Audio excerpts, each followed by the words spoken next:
on today's Story Beat. If we had absolutely no one in the movie, they might not have even been interested in interviewing me. But, then when it's like, hey, we've got this Eric Roberts cameo, we've got Carrot Top, Jesse's the star.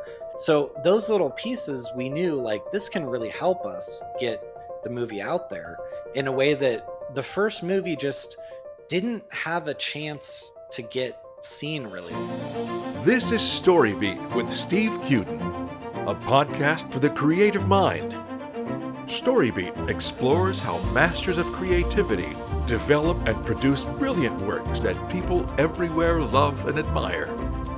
So join us as we discover how talented creators find success in the worlds of imagination and entertainment. Here now is your host, Steve Cuden.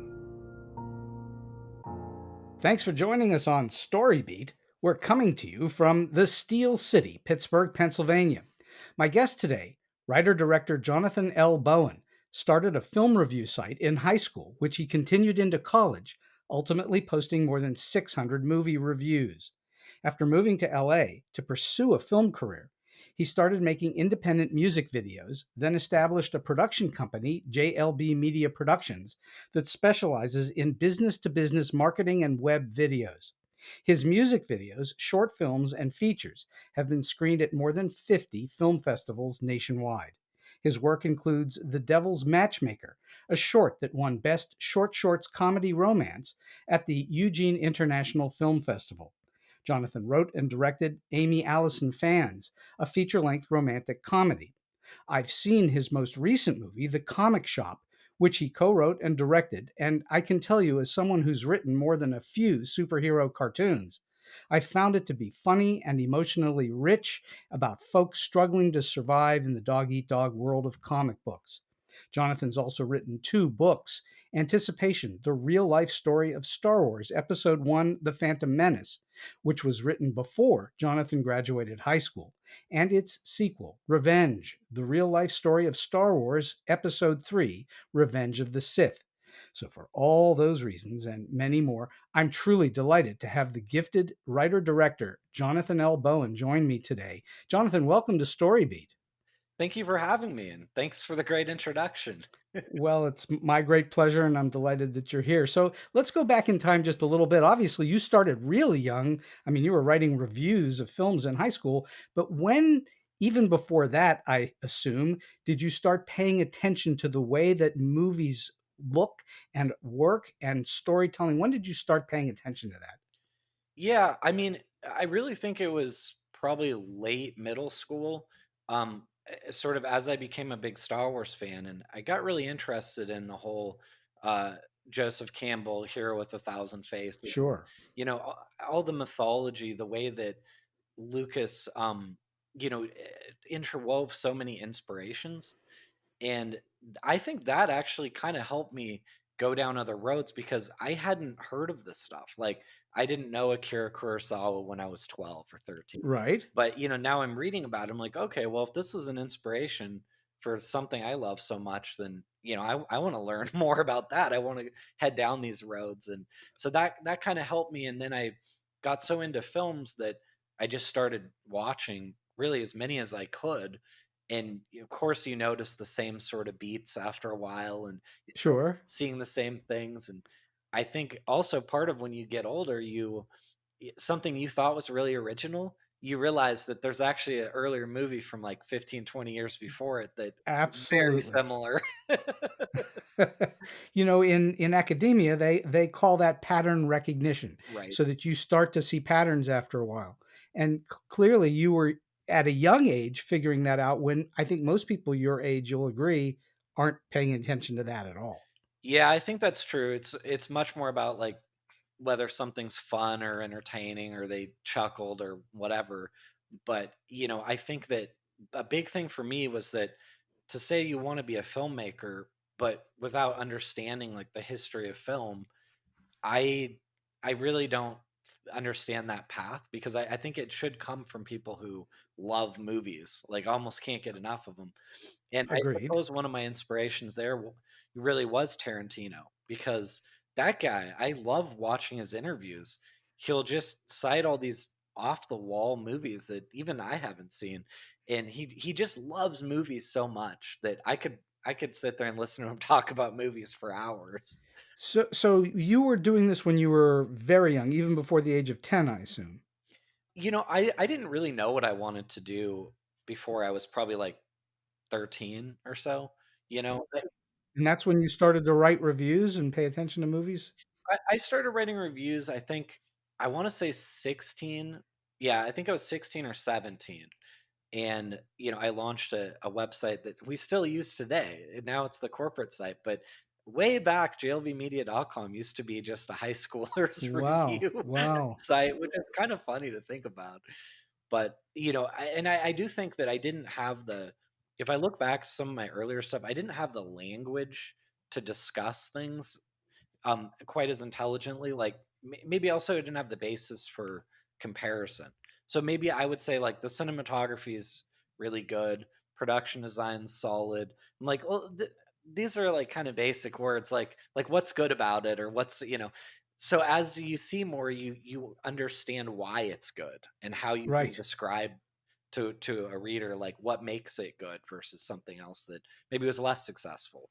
Well, let me ask you a question that I ask many guests, and I'm always fascinated by the answer. What do you think makes a good story good?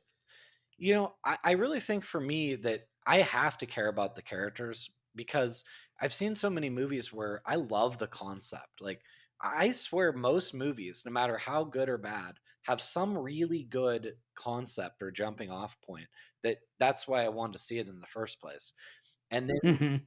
I've seen movies that are like, I acknowledge that the action is really good, all the stunt work is good. It's super professionally done. But I find myself sitting there in the middle of the movie and I'll check my phone. It's like I don't even care because I don't like the characters. I don't relate to them. I don't really care about their journey, whether they win or lose. And so I think that that's what it has to be. Is like you have to show me, you have to bring me into this. Why should I care about this guy's story? Because a bunch of things blowing up and car chases and fist fights it's fine, but if I don't really care about the person, then I'm not going to be as engaged in it. So it's about the audience somehow empathizing with the protagonist, really. Right. And it doesn't always mean they have to be like extremely likable, but they have to be interesting Hmm. at least. Like, maybe in Pulp Fiction you can say I don't know that there's any good guys in this movie, but I found them all to be quite interesting and it was a view into something that well, is different than I see in everyday life. And so Tarantino was so good about like we're talking about, quarter pounders with cheese and giving foot massages to Marcellus Wallace's wife. Like That's a royale with cheese. Royale with cheese, exactly. And so it kind of it brings you into like maybe I don't exactly like these people in the sense I wouldn't go have a beer with them, but they're interesting and I want to see what happens You to them. are classically the phrase that pays is just don't be boring when you're making something. Yeah, And you're saying if the filmmaker or the whoever it is making it in a way that makes you bored, right. that's a sin. Yeah, that's pretty much what it is. It's like and I feel like once you've lost me, it's hard to get me back. It definitely is. Oh, sure, because once you've lost an audience member, they then don't trust that you're going to get them back. And even if you do, it's like, okay, but I missed that whole middle part, right? Or I don't care anymore. Right. And and half of your job is to make people care. Yeah, that's really true. And and I've had times where I felt bad where I went back and saw a movie again because somehow I didn't trust the director to bring me, I guess, somewhere interesting or where I wanted to go. Example I can think of is it's a littler movie, but it's called Safe House with Patrick Stewart in it. I know there's a couple movies called Safe House, but this is the one with Star Trek's captain. And it Yes. keeps going, and I kind of felt like it wasn't going anywhere, and it was just going to be one of those like old senile man is senile, I don't know. And so then it like actually gets somewhere interesting by the end, and I ended up really liking it and feeling really bad that I didn't trust the director enough to get me there, and so I I disengaged from it. But it is one of those things where that is earned too. Like directors we've heard of, right? I mean, when you see something like Christopher Nolan, then I'm going to give him my trust and stay engaged until the end, because he's earned that over many movies that, maybe Interstellar, I actually didn't love it until the end of the movie. And then I remember turning to my wife and saying, "Oh, that movie's brilliant. I love that movie. Like, I'm gonna see it again right now. I'll see it with again right now. Let's put it with in." hugely complicated plotting, Right, right. which is always difficult and always dangerous. It is. Yeah. And sometimes that's the thing, is there's a lot of my favorite movies were made by the end. Like Fight Club, I would argue a large part of it, but definitely the game. I thought the game was even somewhat mediocre to like above mediocre until the end.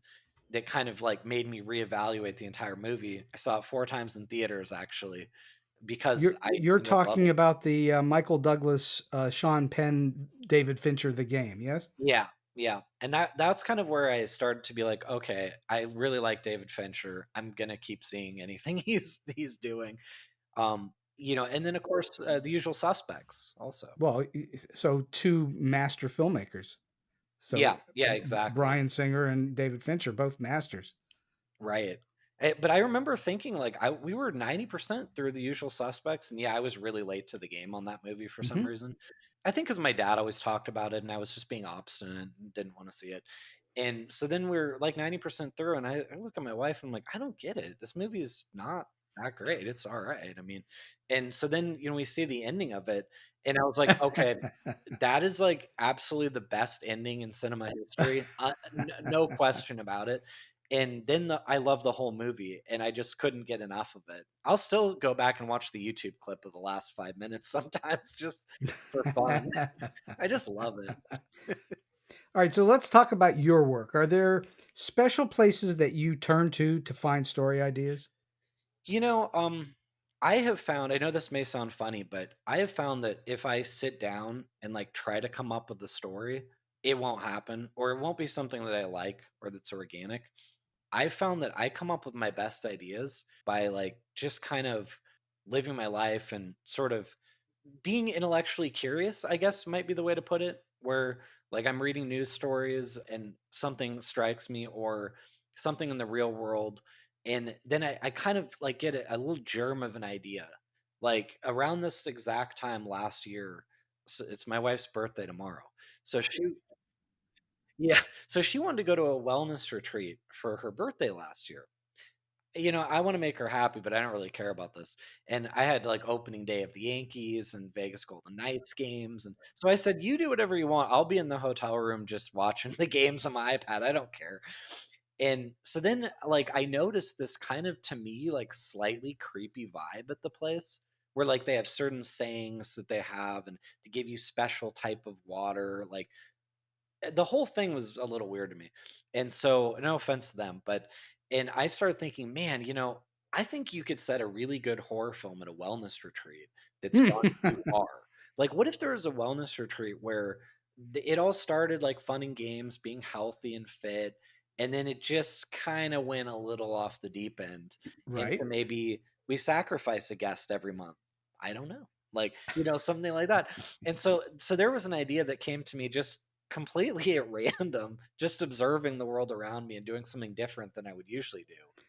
Do you have a lot of those experiences where things just out of the blue come to you? Yeah, that's like how my first movie came about. I was at some sort of a party that I don't remember. It wasn't for anything I was doing. It was some film party with my two actors from Devils Matchmaker, and then later Amy Alyson Fans. So I just was kind of sitting there thinking about it, and a bunch of people came up to Cooper. "Oh, hey Cooper, how's it going?" And I'm like, man, everybody knows who she is. But nobody came up and said hi to her boyfriend, Brendan, who's a heck of an actor too. And so I just kind of started thinking, well, how funny would it be if she became like the next big deal? And then he's kind of like a nobody, but he still has to pay his bills. And then I started thinking, because I used to run some celebrity fan sites back in high school, and I guess early college. And I thought, what if he started a fan site about his Oh, own girlfriend, but didn't tell her? So that was the basis of Amy Allison Fans, and it was totally at random that I came up with the idea. I don't know, like I will say I think you need to be Hmm. receptive, or I do. I don't want to speak for everyone, but when I was really mired in my corporate work and I had my head down and I knew I can't afford to make a movie, no one's going to hire me to make one. It's not even worth thinking about. Then I noticed the ideas just dried up. I never came up with an idea for like years. And then when I was more receptive to it and got back into screenwriting, then I would no sooner finish a screenplay than I would have like two more ideas, which is kind of aggravating because I know how long it takes me to take an idea to a screenplay. So I'm like, no, I don't even want more ideas. We have enough. Like, I got 10 of them sitting on the file. So do you think, is there a way that you become more open? Is it just doing the work? I think it's doing the work, and I think it's like taking opportunities to like to brainstorm as well. But I do think there's it's that sounds woo woo, but there is some sort of openness that if you are like receptive to it and then thinking in terms of ideas, then they will come to you. But like I have found that I cannot force them to come to me. I have to let them come on their own. Hmm. And it doesn't Hmm. mean like sit around and do nothing. It might mean go do things you don't do usually, like go, walk around downtown or something, or like go on a hike and read some news sources, because it's not you're going to steal from the news, but you might get some sort of inkling of an idea and be like, huh, like, well, that's not a whole idea, but that's something. I remember, like, for instance, I came up with this idea. Who was it? This lady that I was randomly talking to, her husband was there in a movie theater, and I don't even know these people, and she started telling me about like their Hawaii trip and that's upcoming, and she's nervous about it because of the in-laws. I don't know, something like that. And so I thought, how funny would it be to like give a character like this annoying character trait where they have to know the end of a story, like even if they don't know the person. So like, what if I bugged her and said, I need your phone number or email because I have to know how the Hawaii trip ended up. Even though it's like, who cares? I don't know this lady. But I was like, that would be such an annoying character trait and so funny at the same time. Do you know the story about what Alfred Hitchcock used to do at Universal? I don't think So he used so. to go up in the Black Tower where all the executives were, and he'd get back in the, get in the elevator, and if there was some stranger that he didn't know in the elevator, but he was with someone he knew, he'd start at the top of the elevator at the top of the building. He'd start telling them a murder mystery, and as soon as the doors opened on the ground floor, he would have just barely not told them the ending and walked out. So he would give them the whole story without the ending. That's the worst, right? Yeah, no, I love that because it does create that sort of like anticipation where you're like wondering what happened, you know? What happens? Well, we're all writing stories of suspense. We should all be writing stories and producing stories that are the audience doesn't know what's coming Right. next. And he was the master of suspense, but every great filmmaker has to be in some way. Let me ask you about the early video making career with marketing and web videos. How did you get into that? Actually, that was kind of funny because it was basically I had moved down to LA. My mom had passed away like just before that, so it was already kind of weird. Like, huge new city, all on my own. Wasn't exactly super capable of everything, so I certainly had to learn a lot quickly. And Right. then I was there, learning film for a bit at LA Film School, which I basically dropped out of after 8 weeks. They had different like segments, and 8 weeks was segment one, and it was very intense. It was usually 9 to 12 hours a day, and you also did Saturdays. You had all this stuff to do, but I learned a lot, and the teachers kept saying that, well, you kids will learn more when you're out in the real world just doing it yourself. I heard this like 5 times a day until I'm like, you don't have to tell me that many times. Like, I guess I'd rather just get out of here. And so my business partner at the time and I just quit. And we were trying to get into, because he's a Syrian guy born in Iran. So he knew a lot of like Right. Persian artists and whatnot. So we kind of thought about getting into Persian music videos, but it wasn't as easy as we thought. And so then my dad's like, well, son, like, businesses need videos, and, that's the way to make money, at least while you're trying to do your other stuff. And I'm like, yeah, that's true. I mean, I guess I do need money. So, it wasn't like an excited kind of thing. It was sort of like, yeah, I guess that's a good point. It might be a way to go. And I thought it would be a way to like practice and without like the Hmm. stakes being overly high. And then it kind of turned into something where I wasn't very involved. For a couple of years I was, but then our clients started asking about whether we could shoot in Montana or Wyoming or New York or Florida or whatever. And it was, yeah, we could do that, but we started hiring videographers all around the nation. So I was never even on the shoots. And then they come back to LA where we get them edited. And my biggest job was writing the checks, doing the bookkeeping, selecting the videographer, um, choosing voiceover artists, things like that. And it didn't feel very creative at that point. Like in my mind, I was going to be on set directing corporate stuff. And then we realized they don't have the budget for directors. Like they have the budget for a videographer, maybe an assistant, like paid very low rate.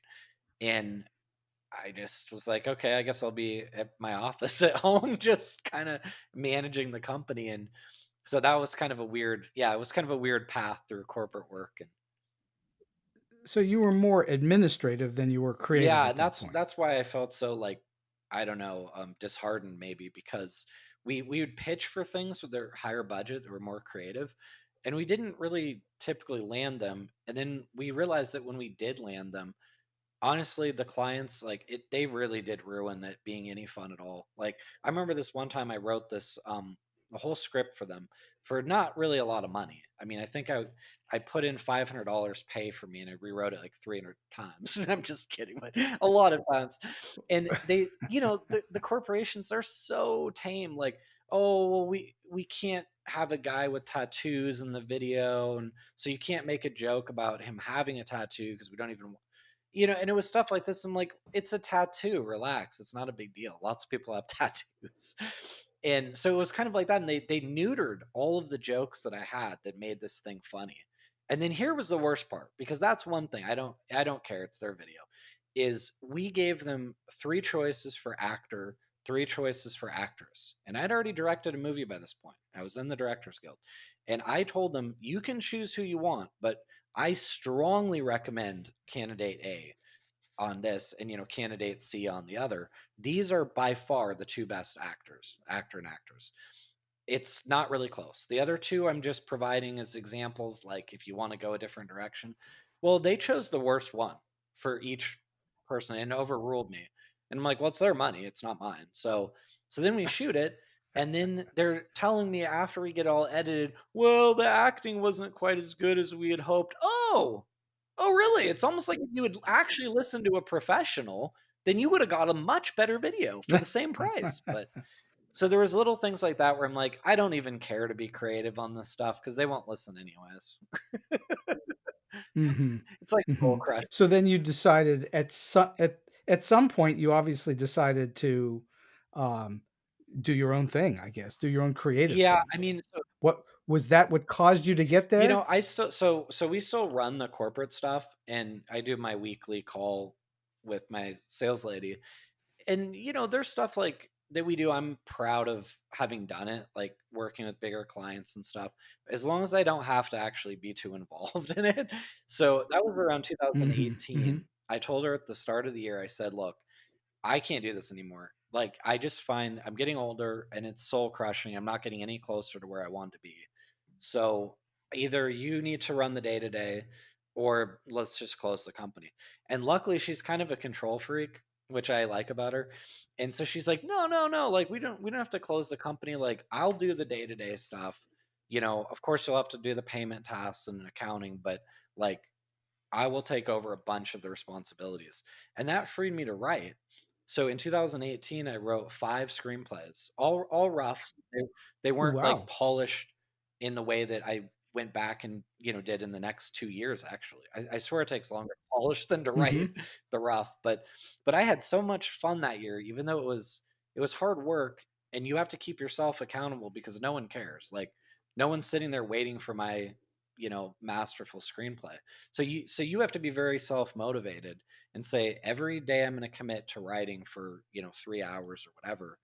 um and it was something that I realized as well, that uh I know people work 8 hours a day, and I have a best friend who works 10 or 12 sometimes. So they think like, well, what's the problem? I mean, you should be able to write for 10 hours. No, you can't. Like, there's a great No, book called Daily Habits that my wife gave me. I think it like changed my life in some ways because it's a bunch of the most famous writers that we all know, poets, novelists, screenwriters, kind of a mix of everything.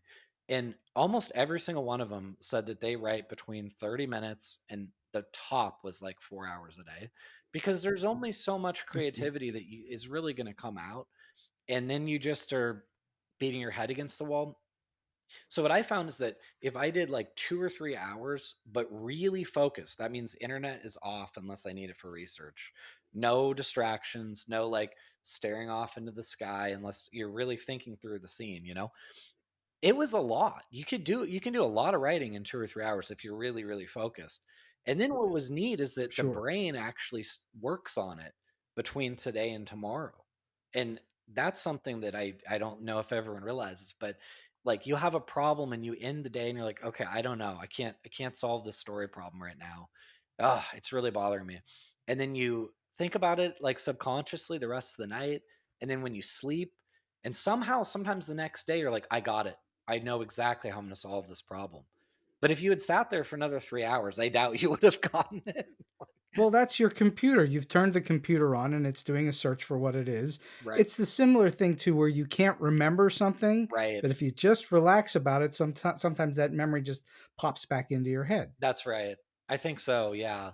It is. It's really interesting. I just felt so much guilt about it that I was so glad to read that book because I don't know, some part of me thought, well, I'm so privileged to be able to sit and write.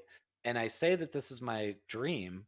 So like I should be able to write 8 hours a day, right? Or 10 hours a day. No, no, And no, no. and it just and so I kind of felt all this guilt until I realized like nobody does that. Like my favorite famous writers don't do that.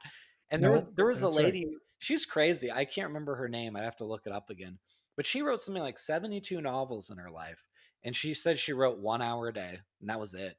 And she still got to 72 novels. I'm like, wow, that's a work hard, not smart, or work smart, not hard thing, right? Like that's insane. Well, if you put it into a numerical setting, so if you write 2 pages a day Right, and you do that for 150 days, which is only a part of a year, right. you've written a 300-page book. That's Now, right. the revision may take you long, but you've actually written a book at 2 pages a day pretty quickly, actually. Yeah, absolutely. I know, and my thing is like I don't know how everyone does it, but I am very much about like a super specific outline. So my screenplay outlines might be about 10 pages long, and I Hmm. will describe the scene, usually no dialogue, but if it comes to me and I'm like, "Oh, what would be just a great line for this?" Then I'll like put a note, what about him saying something like this? And so I like the writing the most because I'm just looking at the outline going, okay, yeah, that's right. I know what I want to do for this. It's the outline that's tough because I've ended up redoing it. What I've realized too is that if that outline isn't really good, I'm gonna write a bunch of scenes that I'm gonna delete. And I've had it happen. Like one time I threw out all of Act Three because I was like, it just doesn't work. I don't know. I thought it did work in the outline, and then I'm getting to writing it, and I hate Act Three, and I don't want to keep any of it. Like I think I kept the last scene, and that was it. Well, I'm very glad to hear you say this because I'm a big outliner as well. I'm a big believer in outlining. And I think if you work it out really well in the outline, Right. the writing of the script is fairly easy by Yeah. comparison. I think so too. Like that's the crazy part is I think I wrote most of the scripts in maybe about, oh, the quickest one might have been 8 days. Besides, I'll tell you a crazy one I did, but it's about 8 days and maybe 22 days. Whereas the outline, Hmm. I've spent like a month in the outline, and I actually had one. It's the fish that got away, But I was working on this story, and I could never find a way to make it like internally consistent. So I kept outlining this, and then every time I did something, I was like, yeah, but if it was this, then why would he do that? Why would he act this way? Well, he wouldn't unless. And then I thought I had it solved, and I plugged it. I'm like, yeah, but then if this happened, then why would she? This doesn't make any sense. And so I ended up abandoning it after about 3 or 4 weeks of outlining because I'm like, I don't know, I can't figure this out. Every time I thought I solved something, I created two more problems, and it was. Have you gone back to it ever? I went back to it once, and now there's some movies that what kind of makes me mad is like some other people did solve it. It's not the same script, but like there's a movie called Margot that's because mine was like an AI, almost like an AI thing, like keeping you in the house. Like it's so helpful and it's so great until it won't let you leave. And then Mhm. they made of course, something like Megan, but also Subservience. There was Afraid. That was the one from last year. So now there's AI movies all over the place that are pretty much like the script I Sure. wrote 7 years ago, and they all figured out how to solve it pretty successfully. So I'm like, okay, Well, we're all kind of beholden to the original AI movie called 2001: A Space Odyssey. of course, I know. I love 2001. I'll be honest though, it took me some time. Like when I saw it the first time, I think I was 12 or 13, and my dad just insisted on us seeing it. It's the greatest movie, we have to see it. My dad was out like a light in like 15 minutes. I mean, he was literally snoring, and my mom, my sister, and I were, like, looking over at him like, "Really? Like, you're the one who wanted us to see this, and you fall asleep." And I did think it was really slow as, like, a 12-year-old. Then I saw it again. Well, it is really slow. It's a really slow movie. Yeah, well, I saw it again in college, and I just thought it was a masterpiece, I loved It, it, it, like, it's one of my favorite movies ever. it's genius. It's It's a totally genius genius, movie. Yeah, and it's so totally. thoughtful, but I think that if you're, like, expecting like, 12-year-old Jonathan was expecting, like, Star Wars or something, Sure. and and then college Jonathan, I majored in philosophy, so 2001 was absolutely right up my alley, where there's all these big philosophical questions in the film that aren't necessarily answered, but it gives you a chance to think about them, so, I mean but I love Kubrick in general, so So once you have an idea, you've got a concept in your head. This is what I want to do. I I guess the way you've said this to me, you have the concept before you develop the characters, or do you develop the characters first, You know, that's a good question. or does it come both So ways? yeah, I've had it go both ways. Like the comic shop was very much about the character. Like Mike was the Hmm. whole impetus of the start of the process. And then I kind of was like, great, I have a character, but like now what? What's the story? I mean, what's he doing? Like, and then I had to come up with a second character, Brandon, and it was those characters that kind of informed the story a bit. But I've had it happen the other way too, where I was like, boy, like I've got this one script that I finished. And I really like it, but it wouldn't be cheap to make at all. And it's basically about a dream device, like in the future, where people aren't content with just going to sleep and just the mind does whatever. You actually put on the dream device, and you can buy programs. Like you could be a Jedi Knight one night, you could be James Bond the next, or go on vacation while you're sleeping. And so gone are the days of nightmares and all that. Until, of course, as always happens in like every Michael Crichton book or movie, uh, when you start messing with nature, sometimes things go wrong. And when hackers That is get correct. control of these dream devices, it's realized that a huge mistake was made, and that they're able to basically turn off sleep paralysis and control people while they're asleep. So that's kind of like the premise, and I was like, I love that idea. And then I kind of came up with the characters after by saying, all right, well, if that's the thing, like who are the characters? And it was like maybe it's like a morally conflicted like marketing director or something. Maybe he works for the company and he's wondering if the engineers have actually asked the right questions. I mean, he's going to go out and promote this thing, and he's feeling weird about it. So those are the kind of things where sometimes I have to come up with the character after the concept and think how is he going to be relatable? Like how can I tell the story by this character? Um I don't know. It kind of does depend on the one though, because you could just come up with a character so interesting that he drives the action. Do you have any particular technique that you use to develop those characters to make them more real than just, a concept? Yeah, I think so. Like, so I will usually try to do research into the field that I want them in as well. Like, okay, so what Right. if they're like what is the head of marketing? what does that look like? And then I started thinking, like, let's say with that story, oh, I know an inspiration. Like, what about Apple's keynote addresses? Like, those are these big reveals. Those are all exciting. What do they do? What does that look like? And then I actually kind of read some behind the scenes stuff of like Steve Jobs or Tim Cook, like what's going on in prep for these things. What are they thinking?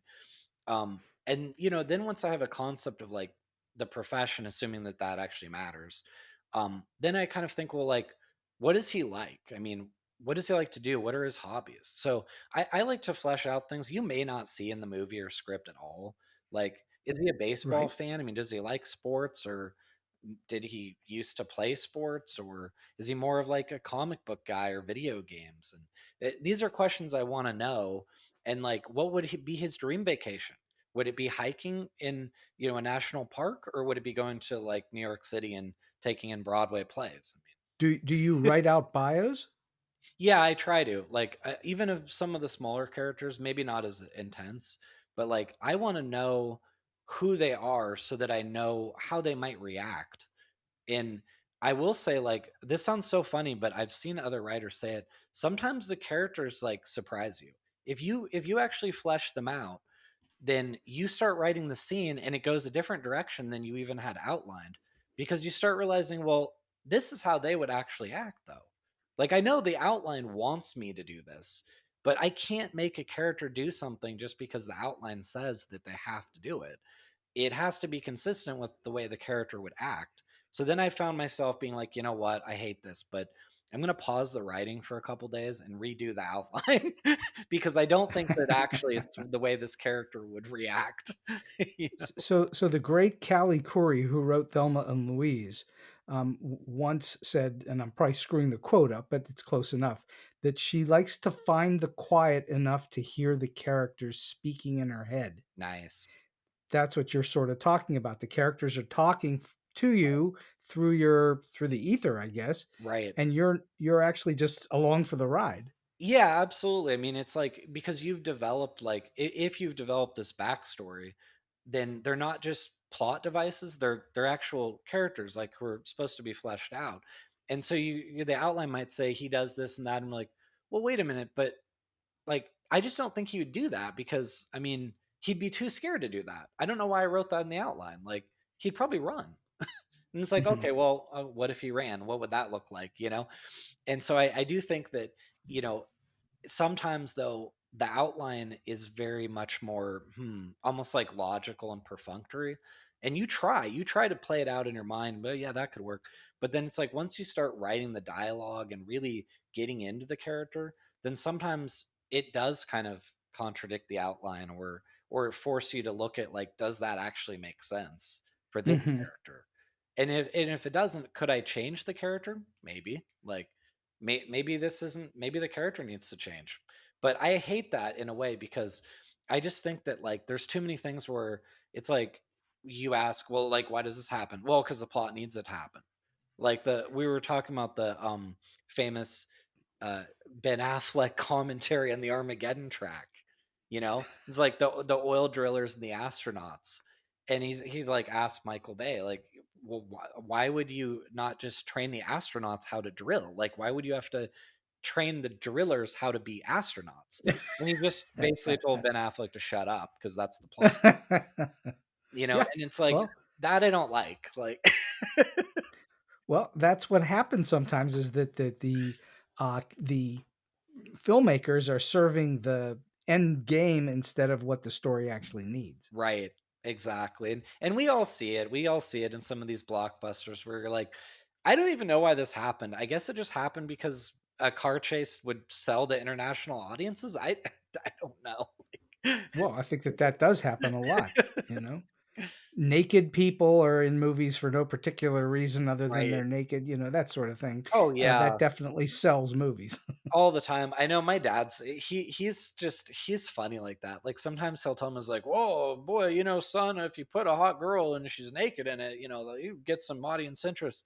And I just roll my eyes and I'm like, I'm not opposed to nudity, but it needs to, like, actually make sense in the plot, Of course, it and should not have a just be, logic to it. yeah, not just be completely pointless. And I am also, though, like, maybe one day I'll get over this, but I don't think you'll see nudity in any of my movies for a long time. I've never written it into a script. Also, because I realize as a director, I'm pretty awkward about that kind of thing. Like, I don't really want to direct that, honestly. Like, I just don't like it. I Well, feel weird. I have to be upfront and say I've been there and I've done that. I've actually had naked people on camera, and Nice. it is very awkward. It's an awkward situation. I did a sex scene in Amy Alyson Fans, but they have their lingerie on, and Right. it was because they were intending to create this paparazzi thing, and so they were going to black out, so you wouldn't even know whether they had something on.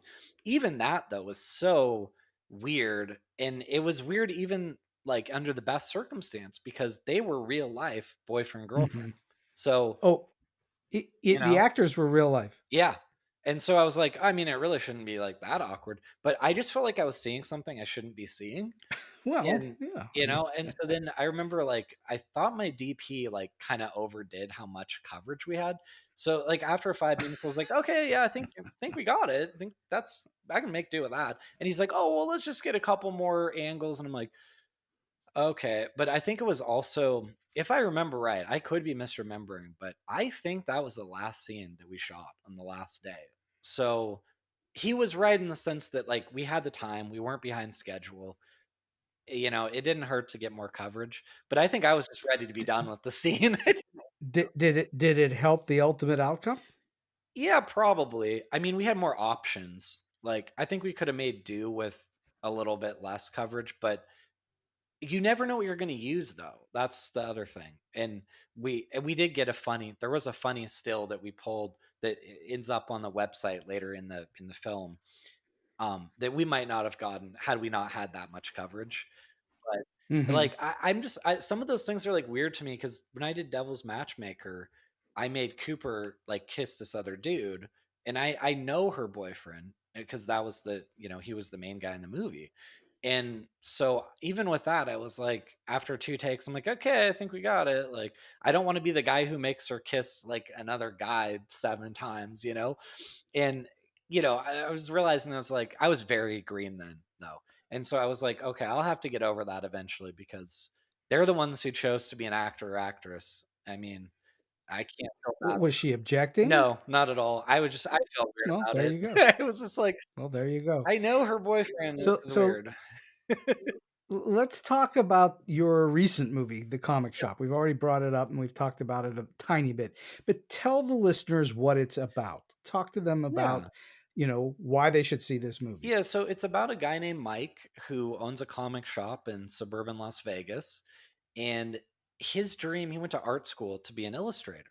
And it just didn't really pan out. Like he did some freelance work and he dabbled, but he couldn't make a living on it out of art school.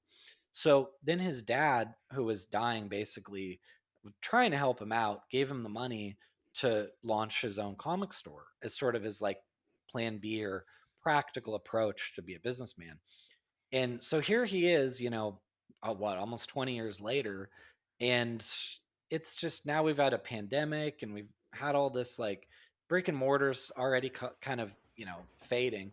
And so he's just not loving life. And it doesn't seem like when he wakes up, he has much to look forward to. So he kind of hits the bar across the street at like 2 or 3 p.m., maybe earlier. And then his life kind of changes when a young customer who's in high school, Brandon, starts going to the store because he's just moved to Vegas. And Brandon wants to be an illustrator. So he sees Mike's work on the wall and it is really impressed and, wants Mike to kind of teach him. But of course, Mike's grumpy and he doesn't really care at first.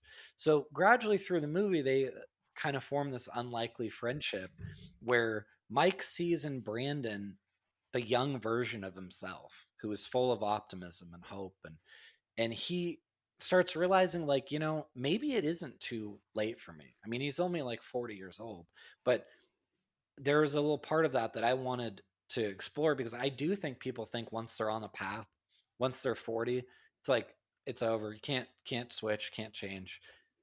So that was the big impetus for the movie, is to kind of say, look, it's not too late to be what you might have been. That famous quote. And how long did it take you to write it? Mm, I think that I think the rough took me about 2 months, and then I spent at least 3 or 4 revising because the revisions, it changed a lot between that early version, which I think, as I remember, was a little bit short as well. And what I the biggest change I would say is that the first versions of the script had 2 what I would consider like fully realized characters, and I really wanted to give Brandon's dad, Kurt, a full character arc and make him sympathetic because he was coming across as too much like the bully dad, the very stereotypical doesn't get his artistic son, would prefer him to play football or something like that. And I wanted to make him less stereotypical and more of a guy who is actually was realized kind of protective. He had a dream too, and this guy who seems like a real stiff who's in the military and all that, was Hmm. actually in a Hmm. band back in the day, and he chose his path. He chose, a solid career, serving the country and basically taking care of his family, and he doesn't regret it. He's not like Mike, and that was important to me to show that by no means is the movie advocating that every single person who works a normal job should just quit and just go be an artist or something. That's not it. It's that a guy like Mike, with his personality, he's just not going to be happy unless he's chasing his art. He's going to be miserable. But a guy like Kurt made a real choice. He wasn't forced into it. He decided to be a family man, and he loves his life. He doesn't sit there with regret. So I want to kind of show both sides of that in a way. But he as a father, he comes around to his son's way of life, Right. where the son is definitely wants to be an Right. artist, and he's not into sports, which Kurt Yeah. is, and so eventually the father has to come around and feel some kind of sympathy or empathy for his Right. child. And I think he's doing Eh, the usual, that parent thing where it's like anytime that if you told your parent, I want to be like a stand up comic, right? I bet you that wouldn't go over well ever, and your parents going to be like, "Ah, well, okay, you need to choose like a real career path. Like, how are you going to make money? Or at least until you make it as a stand up. That would be a nice parent.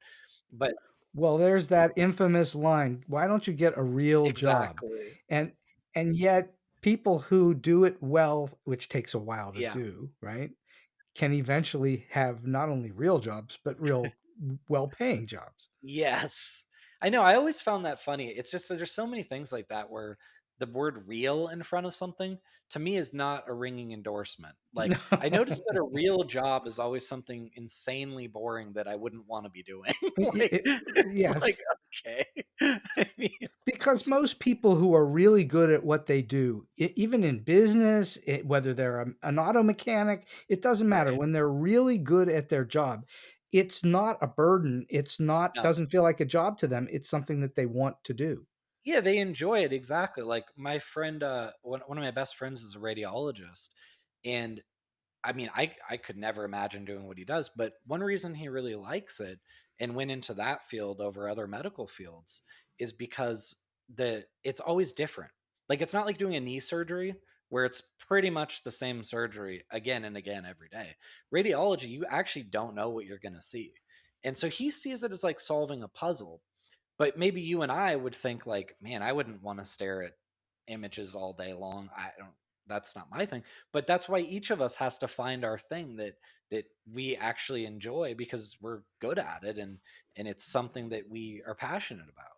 All right, so you put into this movie, you cast in this movie Jesse Metcalf, who's a fairly well-known actor from mainly TV. Uh, Yeah. was it important for you to have a name in the movie, a Yeah. celebrity?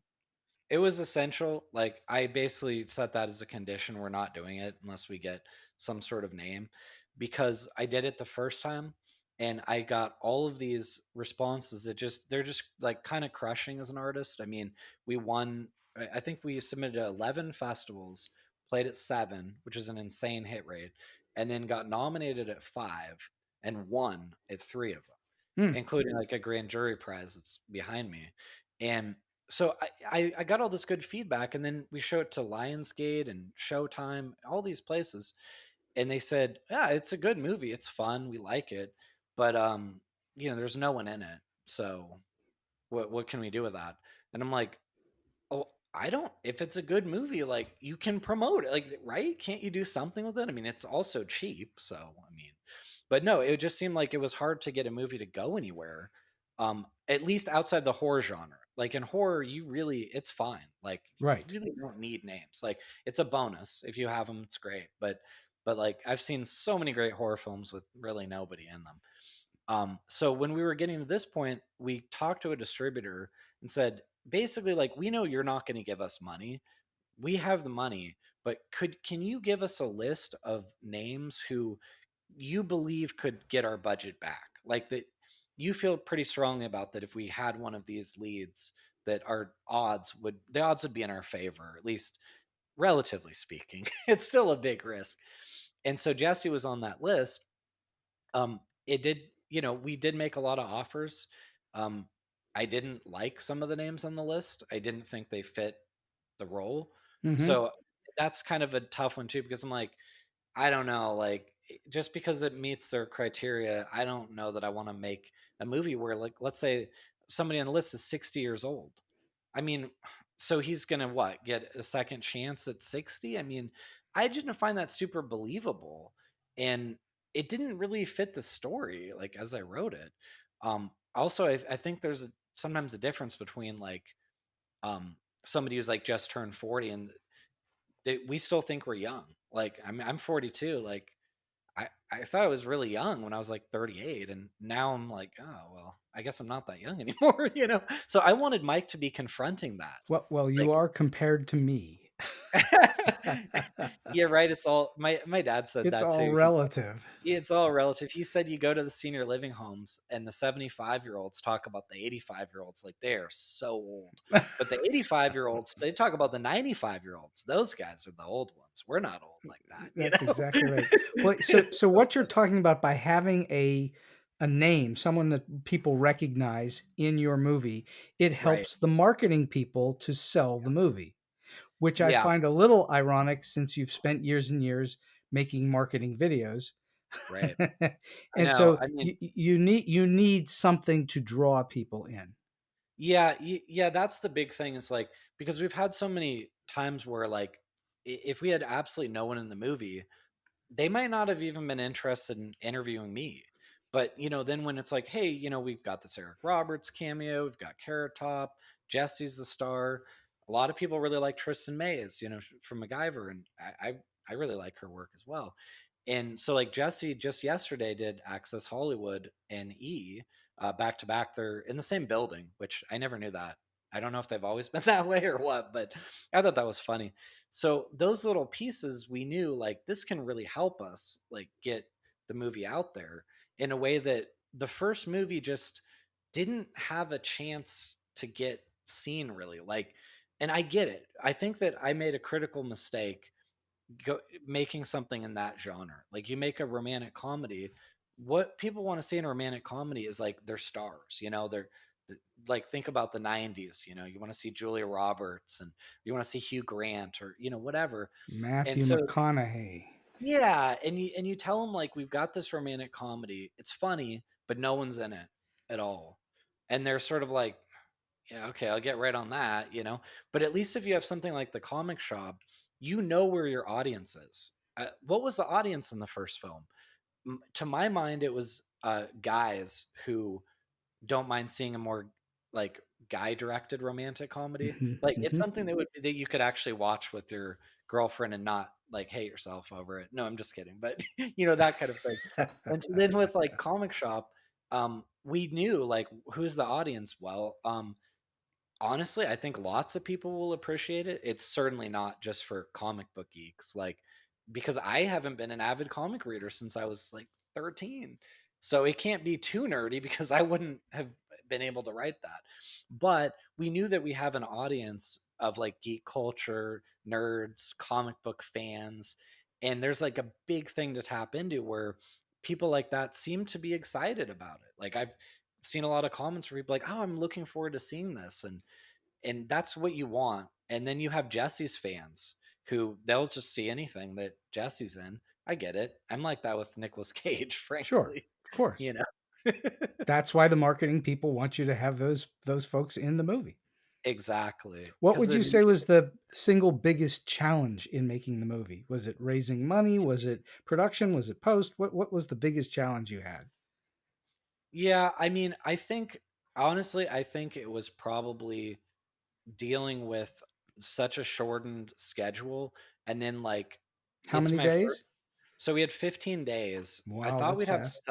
I thought we'd have 17 or 18 when we first budgeted, and I couldn't honestly tell you why it went down, but there were reasons, I know that. And I remember it being cut from 18 to 17, and I had an idea in my mind where we would film things and on what days.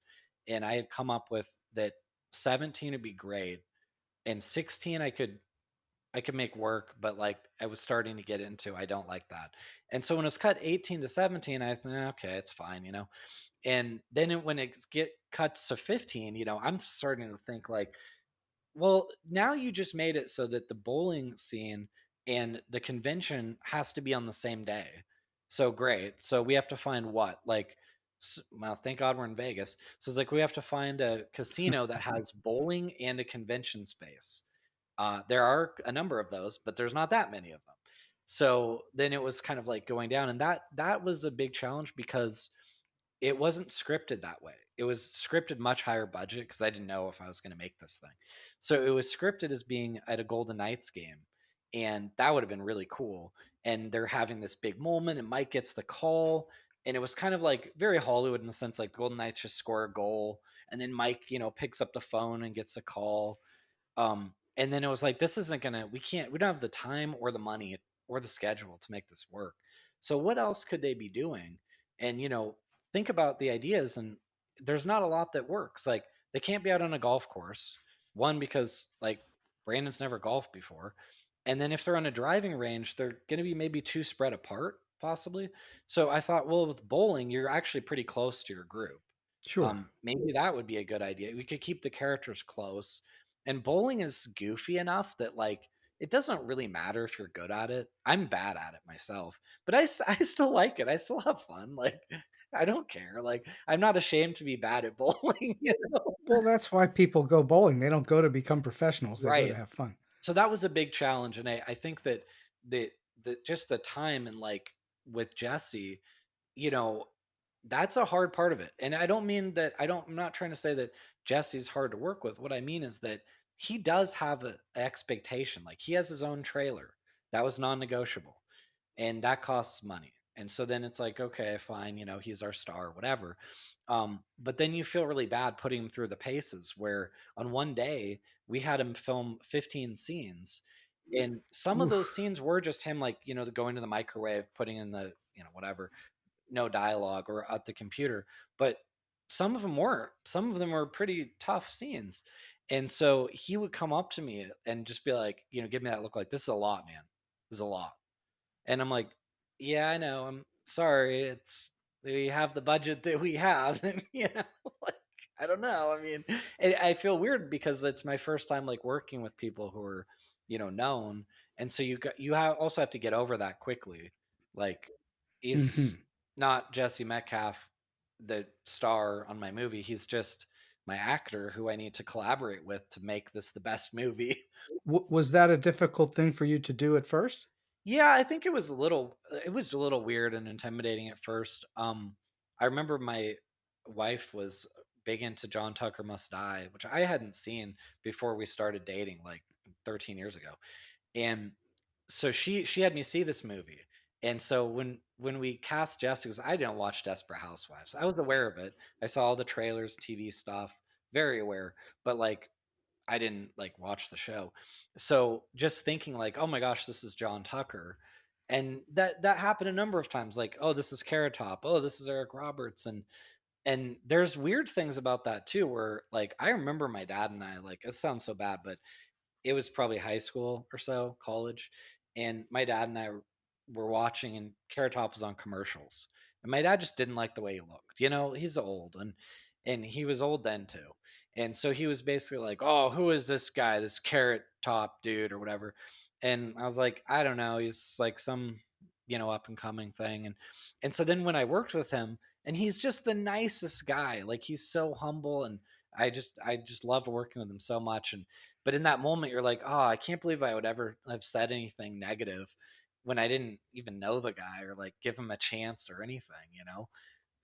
Well, It happened. that's part of learning who these folks are in the first place, because sometimes what, who, why, and then you get to know them a little bit. It was so neat because, he could have been really like a diva or something. Not at all. Like, I mean, he wasn't there for the money, that's for sure. We didn't have much money to give him. And I actually had to awkwardly ask him to wait because we needed a sunset shot of the parking lot, which we should have gotten on one of the other days. But it was now the last day at the location. I need that shot. And so I asked him, I was like, is there any way, I'm so sorry to ask, but we'll be quick. We just need to take the camera to the parking lot, get the sunset shot, and then we'll do your scene. And he was like, yeah, of course, no problem. He's like, I've been on set before. I know what it's all about. And he's like, just take your time. It's like, whew, I was all nervous about even having that conversation. So I think those are like some of the tough parts for me. I think most of the time the real pros get it. Yeah. Yeah, they do.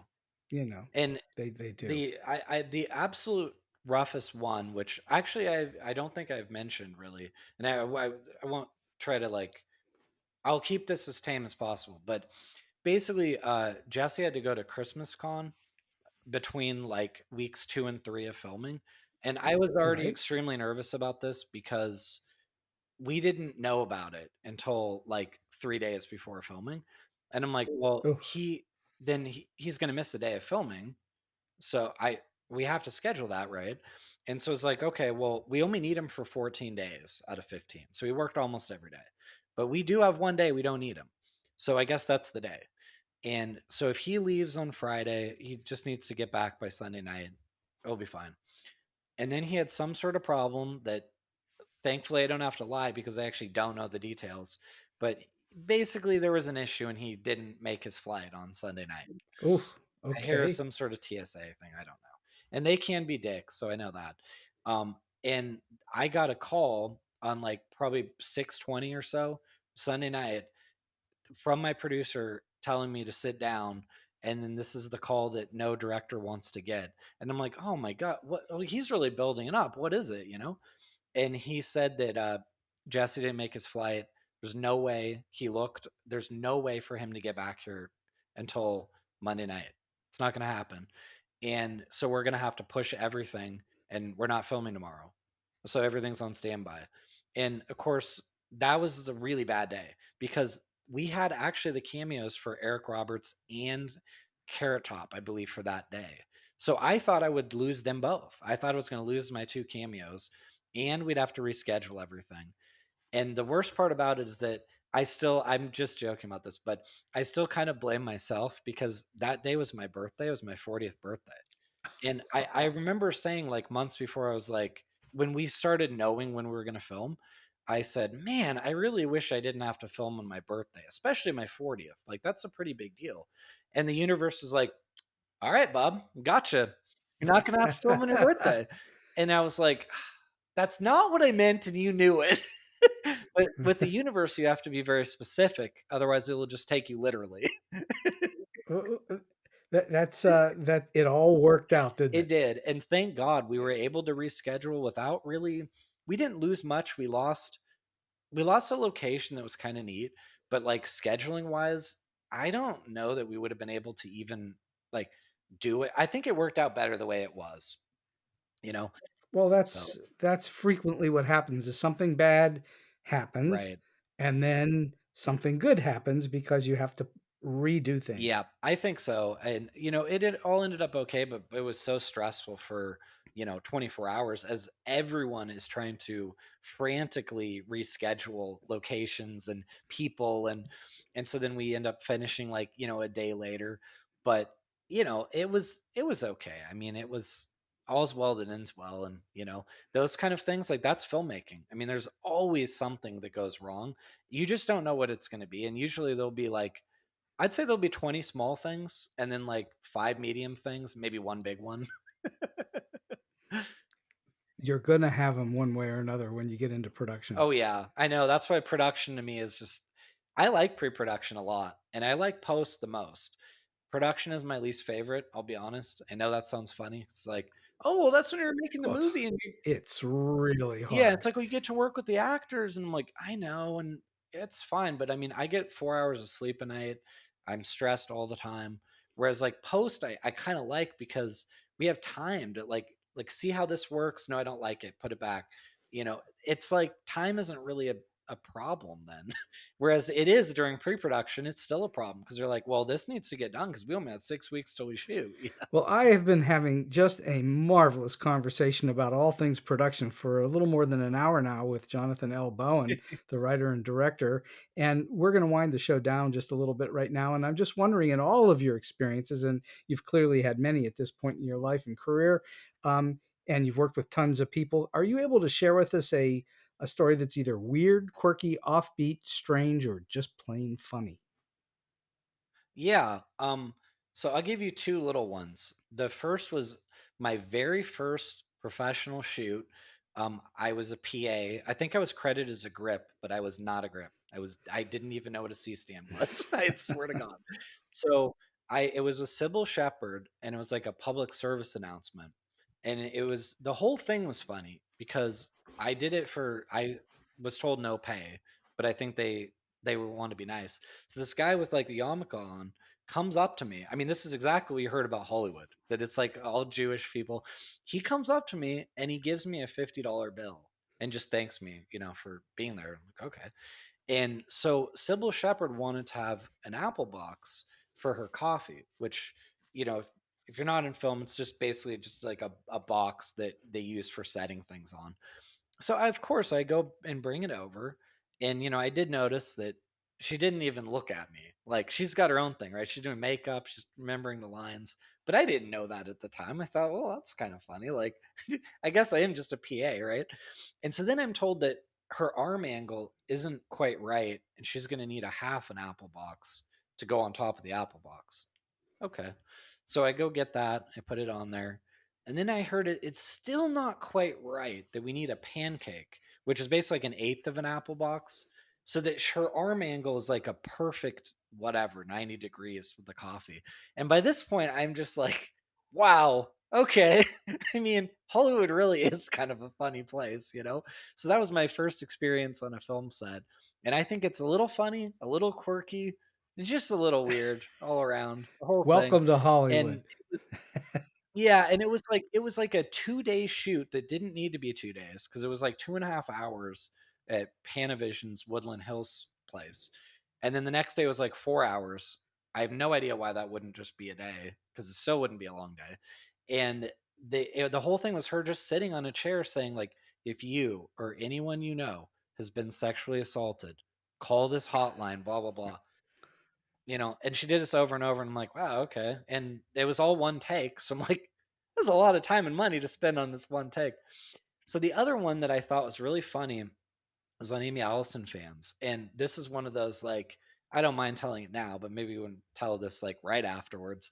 So we were filming outside of a police station in LA. I don't even remember for sure what city it was, but in the LA area. And we got the master shots of is supposed to be we're permitted for the sidewalk. It's public property. And so then we're filming the two actors right outside the station where he just got let out. And we got the master, but we need our coverage. And the singles on him, singles on her, and we're losing the light. So what we had to do is we had to keep cheating it, and we moved them into the middle of the street by the last take. They were literally in the middle of the street in front of a police station.